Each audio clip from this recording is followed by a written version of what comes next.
அச்சாரம் டிவி நேயர்களுக்கு வணக்கம். நாம் இன்னைக்கு திரை விமர்சனத்தில் மழையில் நனைகிறேன் திரைப்படத்தின் திரை விமர்சனத்தை பற்றி தான் பார்க்க போகிறோம். இந்த படத்தை டி. சுரேஷ்குமார் இயக்கியிருக்கிறாரு.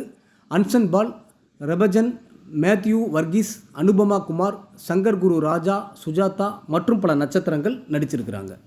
இந்த படத்தோட கதை என்னென்னு பார்த்தீங்கன்னா, தொழிலதிபர் ஜோசப் ஜெபஸ்டியன் மற்றும் அவரது மனைவி ரெஜினா ஆகியோரின் ஒரே மகன் ஜீவா ஜெபஸ்டியன். கண்டிப்பான அப்பா அம்மாவின் அன்பால் சுகபோக வாழ்க்கை வாழும் ஜீவா படிப்பை பாதியில் நிறுத்திவிட்டு நண்பர்களுடன் ஜாலியாக இருக்கின்றார். இந்த சூழ்நிலையில் பாரம்பரியத்துடன் வாழ்ந்து வரும் சேஷாத்ரி மற்றும் சுஜாதாவின் மூத்த மகள் ஐஸ்வர்யா முதுகலை படிப்புக்காக அமெரிக்கா செல்ல வேண்டும் என்ற கனவுடன் இருக்கின்றார்.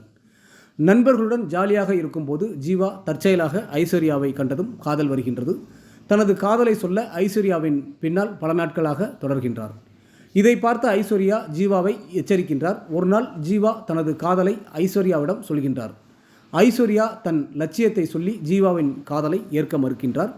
மனம் தளராத ஜீவா, இன்று நீ என்னை காதலிக்காமல் இருக்கலாம், ஆனால் ஒரு நாள் நீ என்னை விரும்புவாய் என்று நான் நம்புகின்றேன், அதுவரை உனக்காக நான் காத்திருப்பேன் என்று கூறிவிட்டு ஐஸ்வர்யாவை பின்தொடராமல் இருக்கின்றார். இந்த சூழ்நிலையில் நாட்கள் செல்ல செல்ல ஜீவாவின் நல்ல குணங்களை தன் தங்கை மூலம் தெரிந்து கொள்ளும் ஐஸ்வர்யாவிற்கு ஜீவா மீது காதல் மலர்கின்றது. தன் காதலை ஜீவாவிடம் எப்படி சொல்வது என்று தெரியாமல் தவித்து வருகின்றார். எப்படியாவது ஜீவாவிடம் தன் காதலை சொல்ல நினைக்கும் போது ஜீவாவிடம் தன்னை ஒரு இடத்தில் விட்டுவிடும்படி கேட்கின்றாள். ஜீவா ஐஸ்வர்யாவை தன் நண்பனின் பைக்கில் ஏற்றி செல்லும்போது இருவருக்கும் சாலை விபத்து ஏற்பட்டு ஹாஸ்பிட்டலில் அனுமதிக்கப்படுகிறார்கள். அதன் பிறகு இருவரும் உயிர் பிழைத்து ஒன்று சேர்ந்தார்களா இல்லையா, என்ன நடந்தது என்பதே இந்த படத்தின் மீத கதை.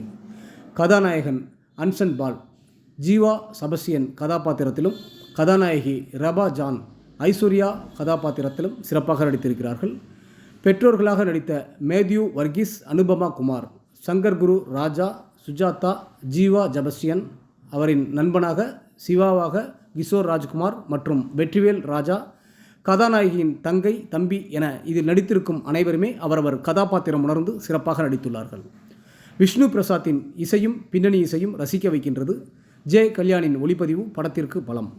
அழகான காதல் கதையை யாரும் எதிர்பார்க்காத கிளைமேக்ஸுடன் சொல்ல நினைத்த இயக்குனர் திரைக்கதையை கொஞ்சம் சுவாரஸ்யப்படுத்தியிருக்கலாம். இந்த படம் சற்று தொய்வு இல்லாமல் விறுவிறுப்பாக இருந்திருக்கும். வித்தியாசமான முயற்சிக்கு இயக்குனர் டி. சுரேஷ்குமாருக்கு பாராட்டுக்கள். ஒட்டுமொத்த படக்குழுவினருக்கும் அச்சாரம் டிவி சார்பாக வாழ்த்துக்கள்.